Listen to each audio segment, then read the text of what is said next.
Podemos decir que la misa se divide en dos grandes partes. Una primera que conocemos como liturgia de la palabra y una segunda que conocemos como liturgia eucarística. Concluye esta gran primera parte de la liturgia de la palabra y nos introducimos en una segunda parte, mucho más rica todavía, que es lo que conocemos como liturgia eucarística. El sacerdote deja la sede, deja el ambón para trasladarse al altar. Ahora el centro de la celebración va a ser precisamente el altar. Lo primero que hacemos es presentar los dones y la misa, lo que vamos a ofrecer son los dones a Dios, el pan y el vino, para que se conviertan en el cuerpo y la sangre de Cristo. Ahora es muy importante que esos dones sean presentados. Presenta ese pan y ese vino al Padre, le da gracias y a continuación el sacerdote se lava, no es un lavabo ritual, sino que pide a Dios la purificación interior. En el fondo todos tendríamos que precisamente aprovechar también ese momento cuando el sacerdote se lava las manos para pedir al Señor que nos purifique interiormente.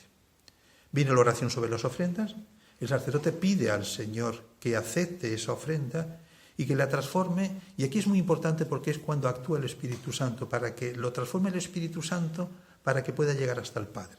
En el fondo el Espíritu Santo, en toda la acción litúrgica y en toda la acción de la Eucaristía, realiza esa misión, o sea, continuamente nos une a Cristo, nos perfecciona a Cristo para que podamos llegar hasta el Padre. Llega el prefacio. El prefacio nos va a introducir ya en el momento más importante, lo que llamamos la plegaria eucarística o la gran plegaria, que podríamos decir, ¿no? El prefacio es el sacerdote glorifica a Dios Padre y le da gracias por toda la obra de la salvación, con algunos aspectos particulares. Cada prefacio va cambiando según la festividad o según sea la celebración de ese momento. Encierran todos motivos de glorificación a Dios y acaban con el santo, ¿no? Que es unirnos al coro de los ángeles y de todos los santos, porque en el fondo toda acción eucarística, aunque solamente hubiera un sacerdote y un monaguillo, está presente toda la Iglesia. La plegaria eucarística se entra en el corazón de la misa. Es una plegaria de acción de gracia, pero es también de consagración.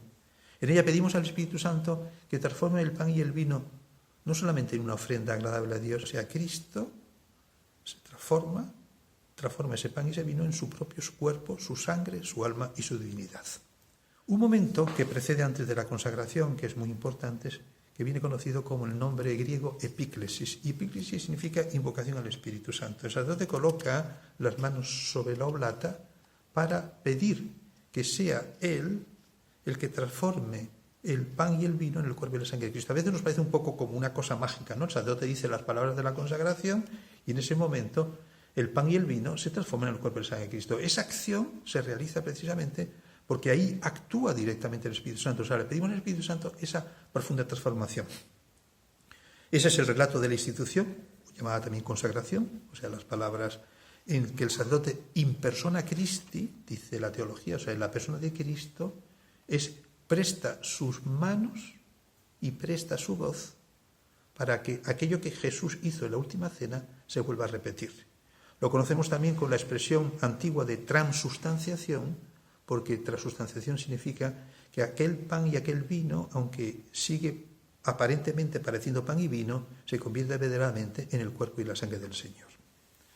A continuación se suceden rápidamente una serie de elementos que vamos simplemente a citarlo, al menos para que los conozcamos un poquito, que uno se llama el anamnepsis o memorial, o sea, cumpliendo el encargo de los apóstoles que recibieron de Cristo el Señor, nosotros realizamos el memorial de Cristo, o sea, es el recuerdo de su pasión, de su muerte, de su resurrección y de su ascensión a los cielos.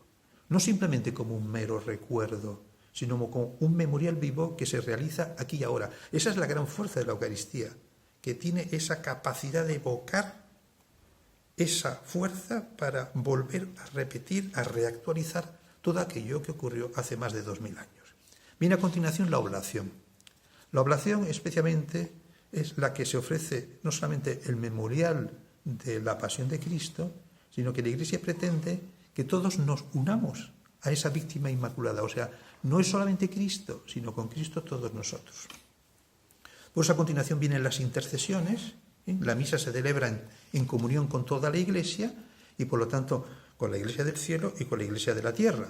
Y el ofreciamiento se hace también por los vivos y los difuntos. Por eso en ese momento se rezan por los difuntos, se hace una intercesión explícita del Santo Padre, del Papa, de los obispos, de la jerarquía eclesiástica, de los oferentes, de los que están reunidos, de los ausentes, de los enfermos, de los necesitados y de los difuntos. Es importante que en esos momentos nuestro corazón se abra precisamente a esa petición por tantas personas. Concluye todo este gran momento.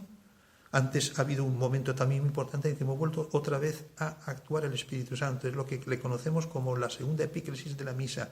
Si antes le pedíamos al Espíritu Santo que transformara el pan y el vino en el cuerpo y la sangre de Cristo, ahora lo que le pedimos al Espíritu Santo es que nos transforme a nosotros en ofrenda permanente. O sea, en un cierto modo somos hechos cristificados. Y le pedimos también al Espíritu Santo que nos haga un solo cuerpo y un solo espíritu. Decía Santo Tomás de Aquino que la Eucaristía es sacramentum unitatis, es el sacramento de la unidad. Por eso es tan importante que nosotros nos sintamos en unidad, no solamente con el rito de la paz que vendrá antes de la comunión, el daos fraternalmente la paz y queda como un gesto ritualista, sino que realmente acudamos a ese momento, a la misa, más unidos a los demás. Y que le pidamos al Señor especialmente que en esos momentos haga en nosotros ese profundo milagro. La doxología, que es como acaba precisamente la gran plegaria eucarística, se resume con ese por Cristo, con Él y en Él, a ti Dios Padre Omnipotente, en la unidad del Espíritu Santo, todo honor y toda gloria por los siglos de los siglos. Y se concluye con lo que se llamaría el gran amén. A veces en misas solemnes se llama el triple amén, se repite 3 veces amén, amén, amén, que no significa así sea solamente, sino que realmente lo que se ha producido hasta ese momento ha sido esa gran conjunción, vamos a decirlo, de los planetas, en este caso esa gran conjunción que es la Iglesia del cielo, la Iglesia que se purifica y la Iglesia que está en la tierra. Nos preparamos para la comunión con la oración que Jesús nos enseñó, que es el Padre Nuestro. Es la mejor oración para introducirnos precisamente a la comunión. Si estamos en gracia de Dios, o sea, sin pecados mortales, nos acercamos a recibir a Jesús, que es el pan de vida. Antes de comulgar, hacemos ese acto de fe y de humildad, que es la oración de aquel centurión: Señor, yo no soy digno de que entres en mi casa, pero di una palabra y tú me salvarás, ¿no? O sea, creemos en la palabra de Dios, creemos en la fuerza de la comunión, pero tiene que haber ese acto explícito nuestro de otro acto de humildad para decir: Señor, yo no soy digno de recibirte. Después de la comunión hay unos momentos de silencio. Son muy importantes los momentos de silencio, pero a esto le dedicaremos otro vídeo para hablar de este aspecto. Y acabamos con la oración después de la comunión. En esta oración pedimos a Dios Padre, junto con la Iglesia, el poder participar, no de lo que ya hemos participado de la Eucaristía, sino del banquete eterno, o sea, lo que va a venir luego. Cuando estaremos en el cielo ya no habrá Eucaristía, porque ya no se celebrará, porque estaremos viendo a Dios tal como es. Vienen los ritos de conclusión, que son los ritos que concluyen la celebración eucarística. Recibimos la bendición de Dios y somos enviados al mundo, de ahí viene la expresión misa, de missus, ser enviados, para anunciar la salvación que Dios nos trae.